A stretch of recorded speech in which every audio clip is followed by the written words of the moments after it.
Welcome everybody to BlizzCon. We know that you all want to hear more about Overwatch 2. Allow us to invite you behind the scenes to explain more of what we're doing and why. Everybody, please hit record. Fingers crossed. We lost Scott. It's off to a good start. This is going great. We've been assembling one of the best teams that I have ever worked with. I'm nervous. And I'm so proud of the progress that we have made together. We really liked the stylized drop down. Imagine that it's coming forward, boom, boom, this starts to spin. The scale and the scope of this game have meant that we've needed to grow substantially. We have to. Sorry. Let me start. Overall, I think we've done incredibly well as a team moving to work from home. Oh, shadow play. There have definitely been challenges, but the team is really putting everything we've got behind this game. To me, it's the next big step in the Overwatch universe. New heroes, game modes, major story beats. With competitive and PvE, I see Overwatch 2 as the Overwatch for all of my friends. You know, we're always inspired by what story and franchise development does with their animated shorts. We really wanted to bring that cinematic experience into the game. You can invest in your heroes and grow them over time. I'm super geeked out about Overwatch 2. I can't wait for people to play this game. It just gets better and better. There are some things that we just can't do without a sequel.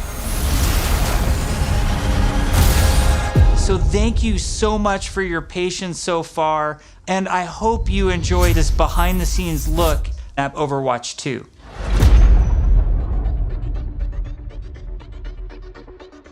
All of our players at home, they want to see one of the new maps that we've never talked about before. Really? I can just talk about anything that I want to. Yes. You're serving this up to the guy that is like unintentionally leaked information in past interviews. You can do it officially now. Okay.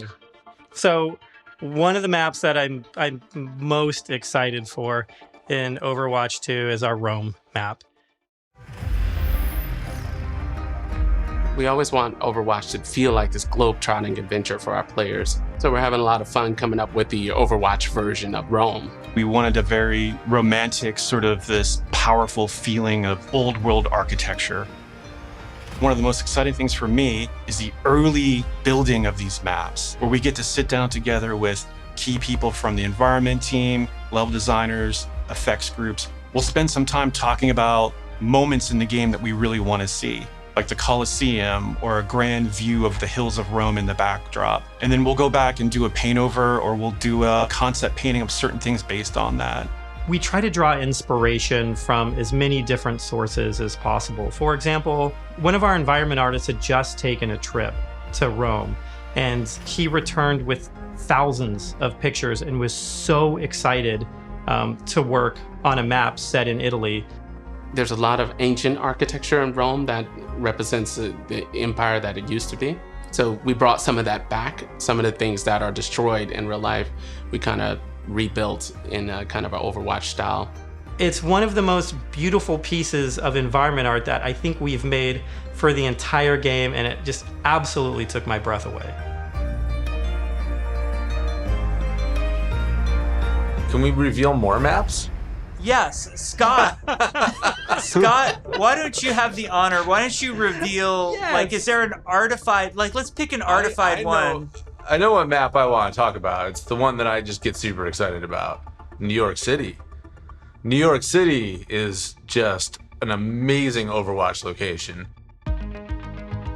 We're really striving to make it as authentic as possible while still putting this Overwatch spin on it. There's a lot of amazing buildings and architecture pieces that just, especially for artists, stands out a lot. And they usually use this kind of Art Deco style from the 1920s, 1950s.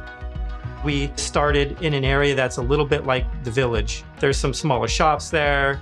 There's a fire station, little pizza places, and things that people that are familiar with New York City will either recognize or maybe see the reference that we're trying to make with some of our different locations. It feels like something you haven't seen in other games before because it's uniquely Overwatch.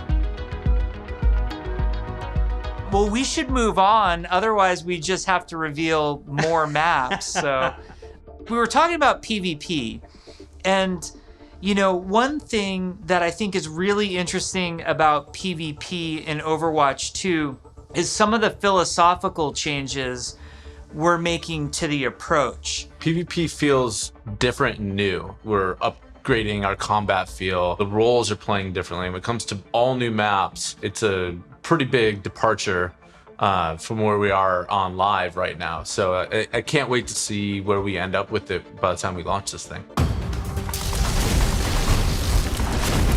We're also experimenting with the idea we call role passives, which are passive abilities that a hero can have based on what role they are. For example, currently in our internal builds, the tank heroes all have knockback reduction against them, and they also generate less ultimate charge for enemies that are shooting at them. Damage dealing heroes have a movement speed bonus, which is great for flanking around the map. And healing heroes, support heroes have automatic healing that kicks in after they haven't taken damage for a while, very similar to Mercy's passive, but a little bit of a lower rate. One of the more shocking changes that we've been exploring in Overwatch 2 PvP is a change to the tank role entirely. That's applied to all of the tanks. We want to try to make them more toe-to-toe brawlers and less characters that just stand back and protect other people. So for example, for Reinhardt, we've given him 2 charges of fire strikes, so he can throw fire strikes a lot more aggressively and more often. Also his charge, he's able to cancel it now, and you can steer it more aggressively, so you can, you know, not quite turn a corner, but you can definitely more accurately pin targets. And because you can cancel it, it allows you to use it much more aggressively and, you know, really go after those key targets without feeling like you're going to sacrifice, you know, all of your positioning, everything to get there. He's almost more terrifying now with this, be able to unleash his full arsenal more often than kind of just being the guy with a shield. The changes to Reinhardt that we're trying, and they might not ship, that's just the reality, but the changes that we're trying right now are to try to embrace more of that instinct that players have when they want to play a big burly character that looks aggressive and feels like it should be aggressive.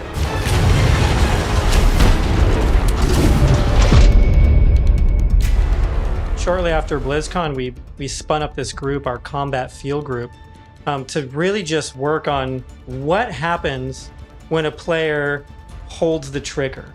We're putting a ton of effort into looking at all of our characters and trying to give them even a more visceral weapon feel. From sound to VFX to animation to the design of these units, all new sounds for a lot of our weapons in the game, and a whole new sound system that's driving it. And we didn't just level up a unit, we leveled up the rest of the game.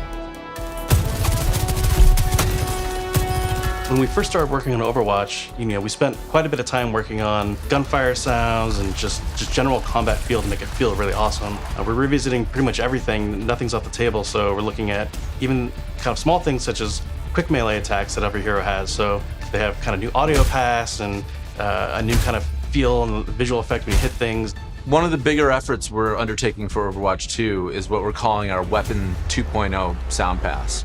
What this is a big overhaul to the weapon systems in the game. That means the way the gun feels in your hands, you could feel the ammo running out as you're getting lower on the clip. We've really tried to amplify those sounds to better encapsulate the gameplay and the gunplay that comes with Overwatch 2.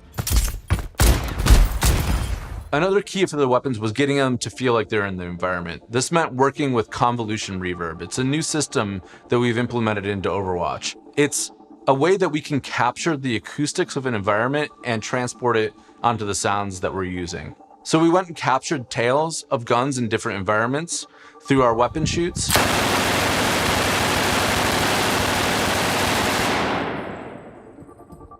Wow.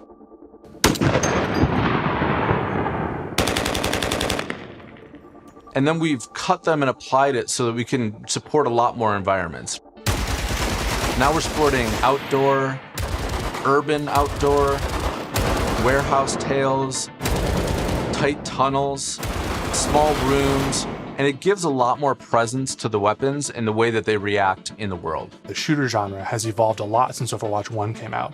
On top of that, I think we really want to push the visceral nature of how we do combat. So we focused a lot, not just on the wonderful sound effects, but also with how the gun moves as you shoot.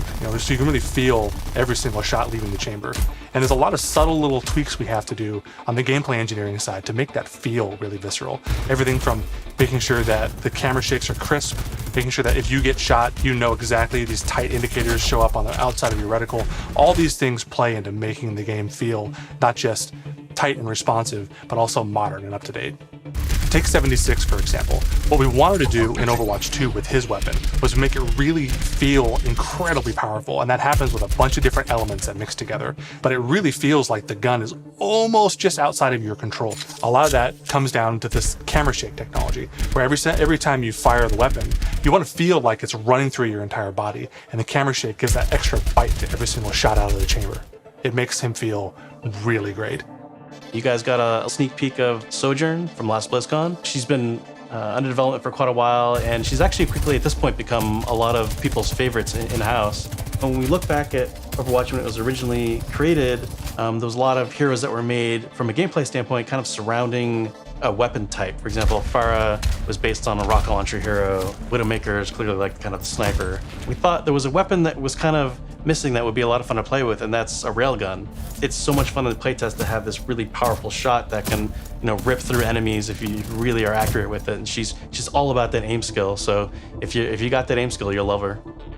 We're still exploring new game modes, and we're also reevaluating older game modes that people are more critical of. We're of the mindset maybe 2CP doesn't exist in Overwatch 2, and maybe there's a new cool game mode that replaces it. We really want Overwatch 2 to feel like the next evolution, a true sequel to the first game, not an add-on. It's not a small part. It's not an extension of the original game. This is an evolution and a replacement to the original game, and I think it's exciting.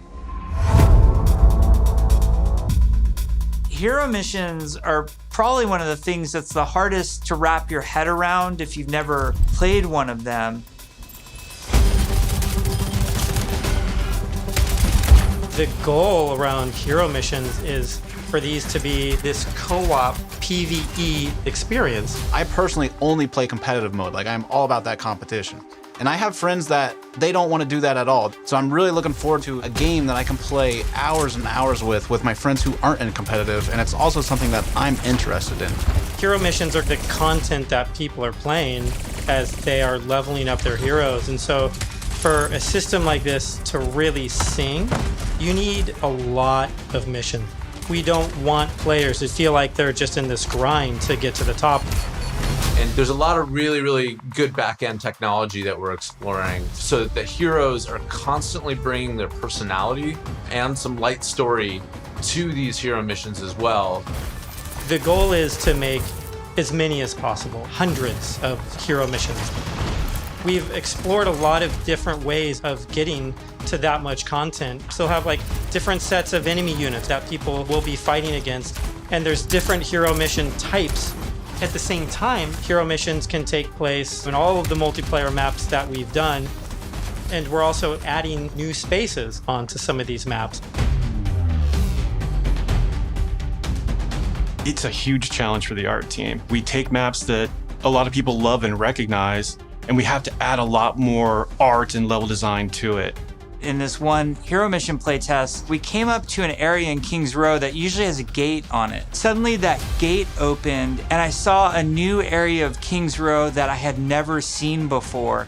You may be playing a payload game type, and the payload may decide to take this new route instead of going the usual route. That was really, really cool. It was like this eye-opening special moment.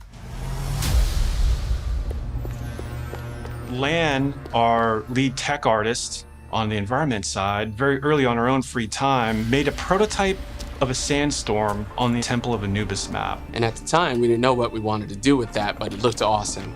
We looked at it and went, oh my God, we absolutely have to do this. So we put some new technology in place that allows us to do this dynamically. You start the mission off, clear day. Midway through the mission, suddenly this sandstorm or heavy weather would show up. It made the world just feel so much more alive. There's a sunset, daytime, nighttime, but depending on where you are in the world, these look different. California or Hollywood would have what we call a California sun. In New Bonnie, there's a great African sun that happens there. You start to get a sense of space and mood. This is what really brings the levels to life. For me, the dynamic world's exciting. Just seeing these dramatic landscapes, the wind and the atmosphere blowing by. It's a much more cinematic experience for the player. Before you start a mission, you look at a map. It's nighttime in Necropolis, or there's a sandstorm in Necropolis. Players can make some comp choices based on knowing this information. Characters like Hanzo or Widowmaker start to be a little more valuable because they have abilities that allow them to see through the sand more clearly.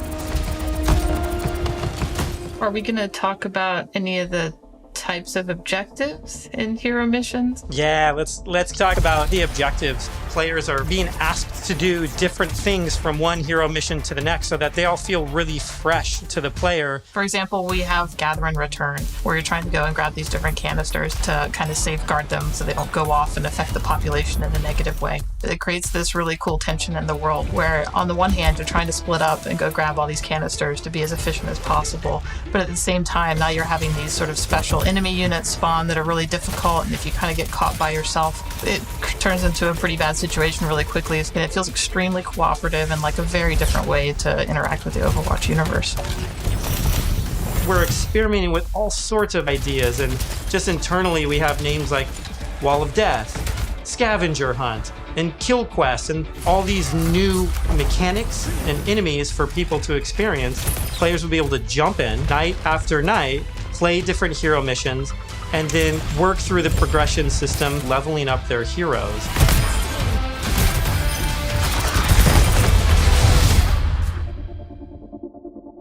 At BlizzCon in 2019, we started to talk about progression, and we showed the very early version of our talent system, which I think was really cool. We had that one talent where Meg became the rolling snowball, which was a big hit. We've really blown that system out. I'm real excited about talents. You can play the same hero in so many different ways. Now with the skill tree, you can have fun every night doing different things and kind of experimenting. Yeah, the talent system is really deep and rich, and every single hero has different trees. You might open up 76's tree, and as you're leveling and picking new talents, you're starting to feel your hero change. We've had some pretty hilarious versions of the healing one where his biotic field travels with him. It also repulses enemies. We called it the snowplow build, where 76 is running through spaces, pushing enemies away from them. Designing these is super fun because it's we get to break all the rules that we've sort of established for ourselves, and we get to really take the gloves off and do crazy things like Junkrat can dual-wield grenade launchers, and we've had Mercy be able to area effect res their whole team at once at super long range through walls. It's been a ton of fun, kind of like mad scientists making all this stuff. You're all used to using these kind of kinetic weapons like Soldier 76's rifle or fire attack like what Reinhardt's Flame Strike does. As soon as you start to mutate these things with talents, all of a sudden maybe you're doing freeze damage or electrical damage. But it gives the animators a bunch of crazy opportunities. The animations are going to change to show them freezing and shattering. And if you shock someone with a lightning attack, they can shake in place and stun, maybe chain to other enemies. All sorts of stuff to make you feel like you're controlling the battlefield in novel ways. As a huge RPG nerd myself, the first time I opened up the talent tree system, it was like, oh my gosh, this is speaking my love language. I just want to plan, and I want to see where do I want to invest, and how am I going to play this character? Yes, it's so great. And you start at the bottom of the tree. Yes, oh my, exactly. Tracer gets to do what? Yeah. And then you start working and kind of planning how you're going to get down there. It's it's so fun.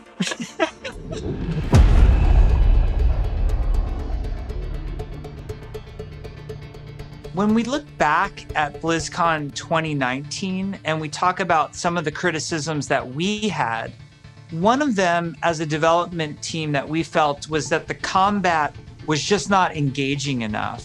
So the fact that our combat wasn't highly engaging to us as players meant that we had a problem with the enemy units and that they just weren't feeling interesting enough. Just because we show something to the public, it doesn't mean that that is what it's going to be. If we make discoveries where things aren't working how we want, they're not reading how we want, they're not fun enough, we're totally down to reinvestigate, reiterate, and just really find ways to level kind of all aspects of things until they feel good.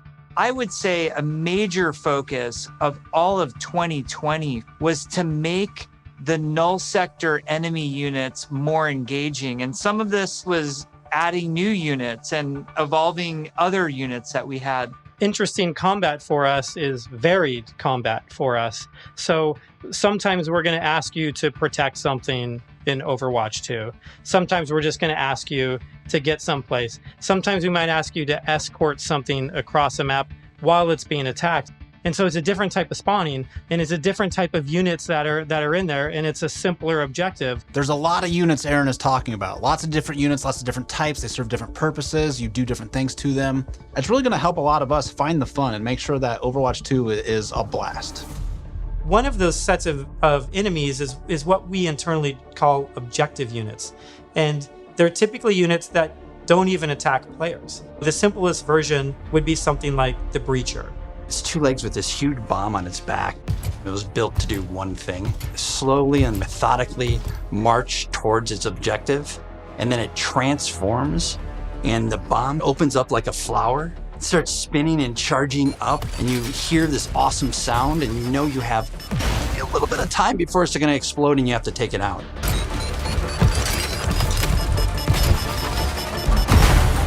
We have units like the slicers, which you guys have seen before. They're little, we call them the chickens. Like little chicken sometimes. They run really fast. You know, we have a guy we're experimenting with right now who flies and drops these bombs that create these kind of ever-expanding smoke fields that you have to escape from, but because they're super deadly.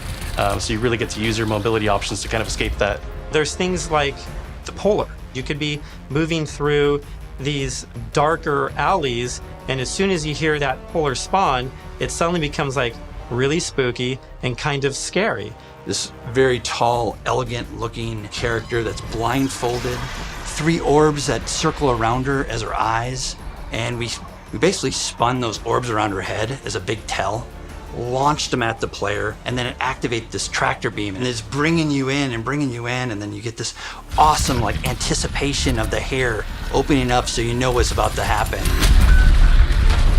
One thing we've just recently been experimenting with is this idea of elite units. We didn't want the elite units to feel like they're just, oh, this guy's got double health and double damage. We want to make sure the elite units feel like they have different behaviors and have different attacks. So for example, an Omnic Grunt, normally he fires his gun, he dies pretty simply. If you fight elite grunts, his weapon fires in a burst fire pattern. It's very deadly if you're close. And if you manage to take him out, they don't just die right away. They instead can crawl on the ground towards you, and you try to back away because if they get to you, they can explode. Artillery at BlizzCon. We're all just staring at this, and we're like, what are we going to do to level this up? One of the things we really felt wasn't coming through was the damage states. We intend for players to shoot these guns off, but currently it's not reading as something that can happen in the game easily. We changed the design, we changed the animation, and we go back and forth and just continually iterate. We decided, hey, you know what? We're gonna just delete half of these damage states, so now it's super readable. From an animation standpoint, we decided on spinning barrel version. Just did this really nice kickback. The tip of the barrel opens up when it's about to fire and shifts into place and boom! It's really amazing to be fighting an artillery unit and you can see the guns on the side, and as you're shooting the guns, they're actually visibly taking damage, and then you can blow them off and it reacts and kind of stumbles to the side and really makes you feel like you're there, and it's super fun. In a lot of the stuff we've showed so far, you're fighting null sector. These are evil killing machines intent on marching you down. The way you're going to stop them is by shooting them, and we want to make sure that feels responsive and visceral. Really making sure that when they take a hit, it feels like their whole body has been punched, almost like hit by a truck. That's what really sells this fantasy that you're playing these superheroes. One of the cool pieces of technology that we created was what we call chain hit reactions. Oftentimes you'll find null sector bunched up, marching maybe a half a dozen units abreast. You expect if you shoot one, they're gonna knock into their buddies. So we make that happen. Turns out it's really fun too.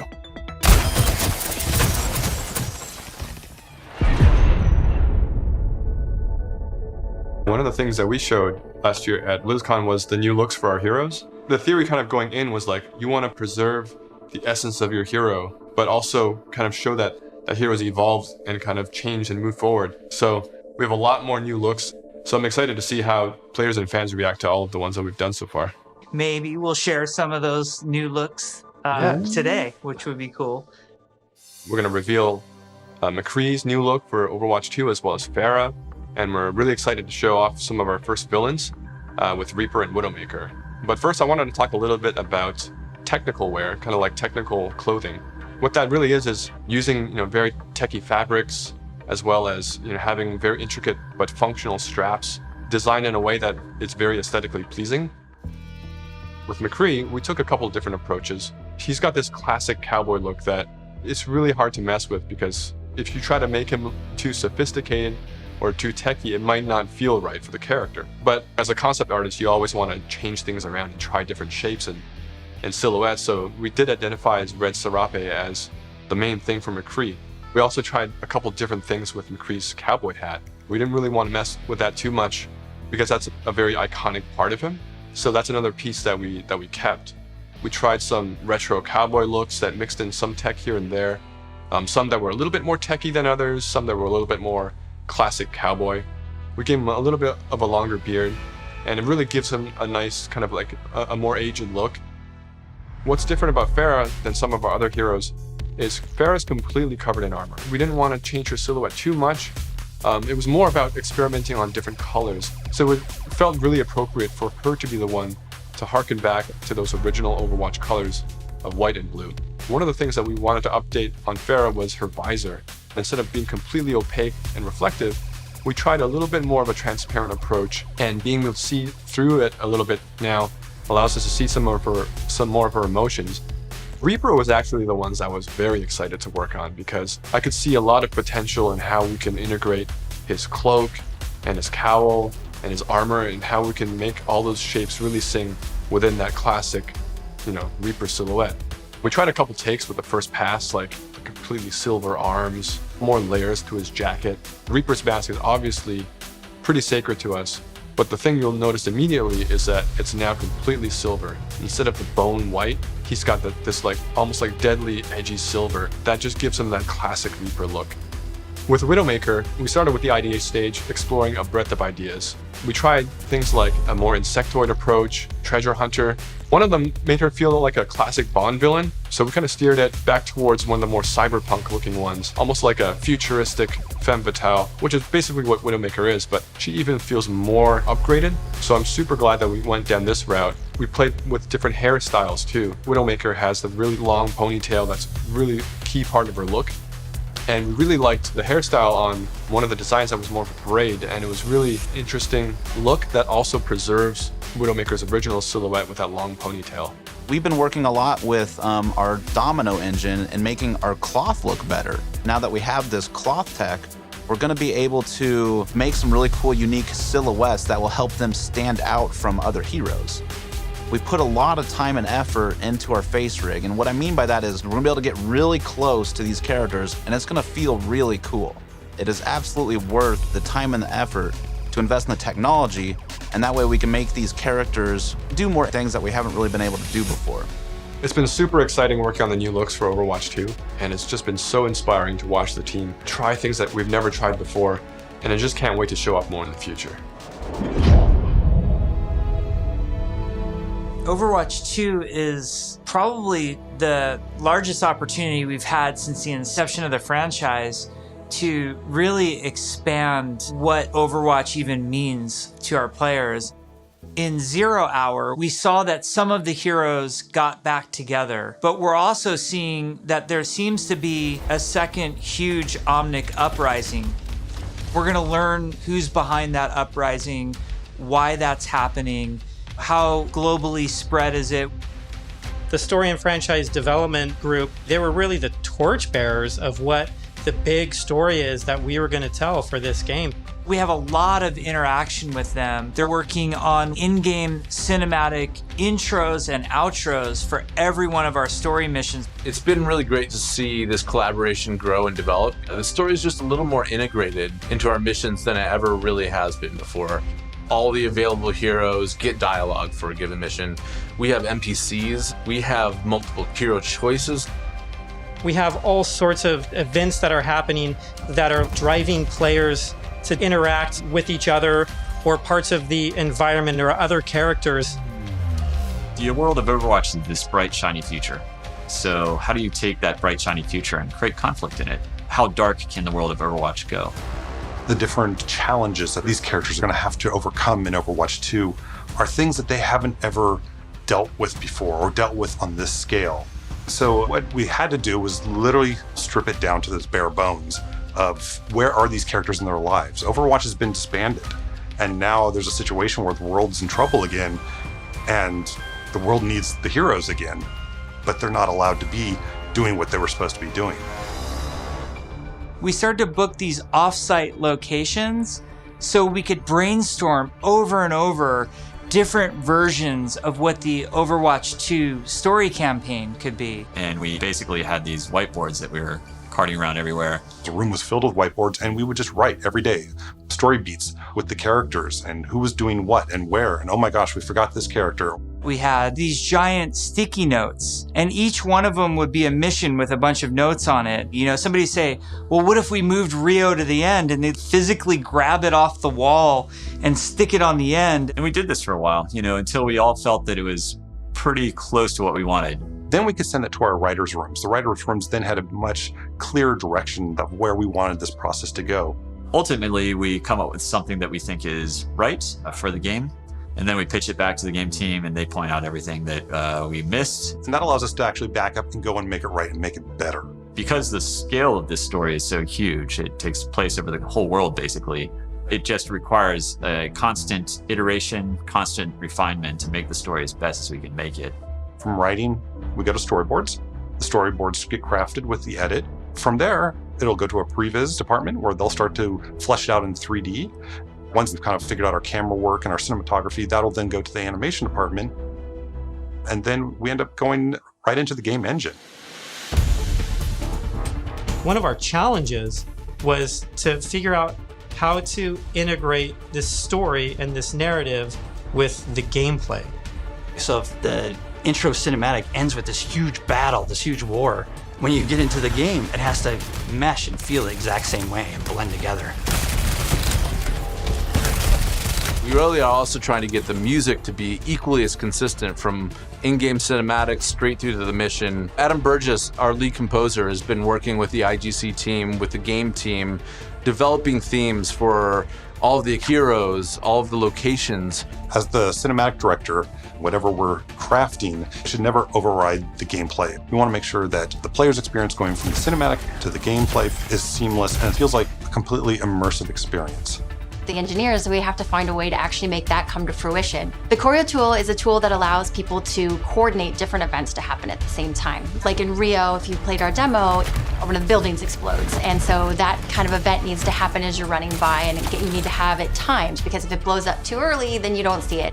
It allows story moments in missions that interact with the environment, that interact with our characters. The new tech, the new abilities that we have now are allowing us to push our storytelling farther than we could have previously. What's also really powerful about choreo is that, you know, if somebody has an idea, they can mock things up really quickly. We got to show the Widowmaker making this awesome introduction. And Casey was able to quickly put a really rough prototype in choreo. And Philip would come in and on the fly, he's making quick changes. They play tested something that would normally take weeks. It was done in like a matter of days. Each story mission has its own custom map built for it. And these maps are absolutely gigantic. India is one of our biggest maps, and it's a fun map because it has a few story beats that we've taken from recent comics and characters in the game. We've written a history for each city so that the cities feel lived in. And I think that informs the artists so that they know like what it is that the city has been through. Gothenburg was our chance to show Torbjorn's workshop. We created a space that kind of fits his height. So there's, step ladders and scalable tables. We designed the space as if we were Torbjorn. Molten steel is pouring out of walls. It's pretty epic when you walk into it. Toronto was under siege by Null Sector when the players arrive here. There's a dynamic snowstorm. So as you make your way through the level, the snow is slowly building up. Suddenly by the end, the characters are caught in this gigantic snowstorm and they must fight their way through. In Overwatch 2, we want to give you choice to be able to play this character or that character. So we're designing a lot of systems around how their relationships develop over the course of the story missions in the campaign. We have a cast of many characters, all on screen, all at the same time, and it's fantastic to actually see them all interacting and working together in ways that we've never actually seen. We've always thought about it and hoped for it, but now it's actually happening. It actually requires us to have a whole new branching dialogue system. If you happen to have Genji and Mercy in the second mission of the game, you might get different dialogue that's about their relationship. Our voice actors bring the characters to life in ways that everybody has fallen in love with, from inside Blizzard to the fans. Just to hear this collection of actors all together, all interacting, has been a real treat. I wish people could see how many people are involved when it comes to something like telling the story of Overwatch. It doesn't just come from a singular person, it comes from a group, and it's a really talented, fun group that all works together. We've been developing what we hope is one of the best stories ever. There's some key story moments that I'm really excited about, and I really can't wait to see how people react to it.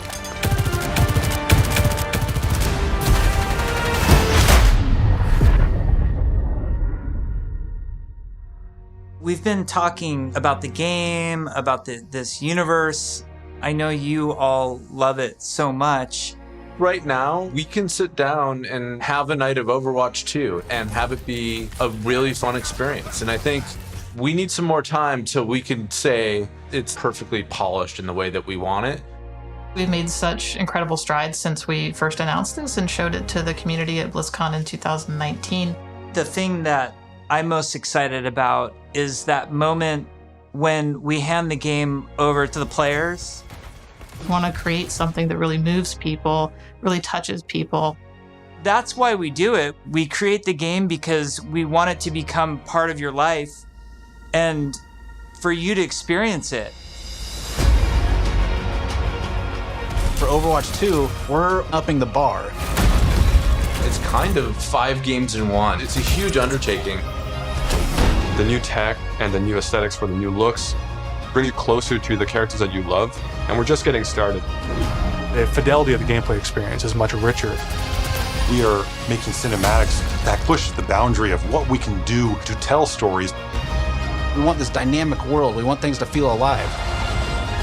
I'm really looking forward to being able to expand the world of Overwatch for our players. We're really trying to tell this epic story. In order to make a game great, it takes time, energy, collaboration. We have just an incredibly professional team of designers and artists and engineers. We just love bringing this world to you guys. So many cool characters. It's just a blast working on it. Our goal is for Overwatch 2 to be the worthy successor to the first game, to be the next evolution, and to be a true sequel. We have big plans, so thank you for sticking with us. We're gonna cross the finish line, and I know it's gonna be awesome. I hope people just end up loving playing it over and over. That's what we want to try and capture. I'm jumping in, I'm playing, let's go be heroes.